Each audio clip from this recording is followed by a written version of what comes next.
राधा और अर्जुन की कहानी अब और भी गहराई और रोमांच से भरी थी।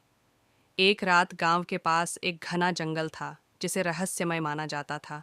गांव के लोग उस जंगल में जाने से डरते थे, लेकिन राधा को रोमांच पसंद था। एक दिन उसने हिम्मत की और अकेली उस जंगल में चली गई।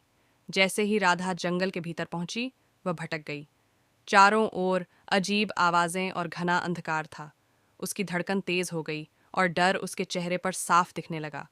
तभी अचानक उसे महसूस हुआ कि कोई उसका पीछा कर रहा है। वह मुड़ी तो अर्जुन उसके सामने खड़ा था। उसका चेहरा गंभीर था।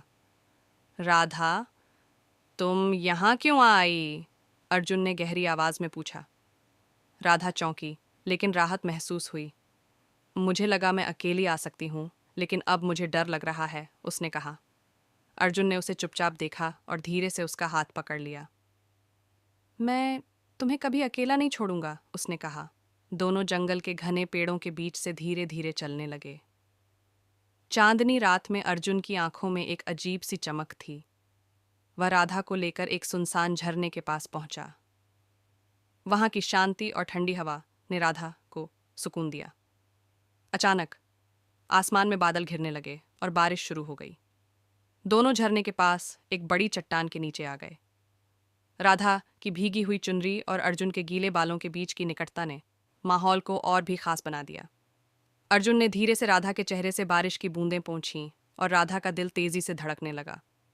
अर्जुन ने फुसफुसाते हुए कहा, राधा, ये बारिश हमारी तरह है, अचानक आती है और सब कुछ बदल देती है। तुम मेरे लिए वो बारिश हो जिसने मेरी जिंदगी बदल दी।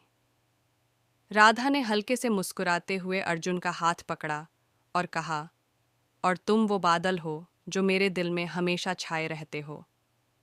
उस रात की बारिश, जंगल की वो खामोशी और दोनों के दिलों की धड़कनें सब मिलकर उनकी प्रेम कहानी को एक नया मोड़ दे गए।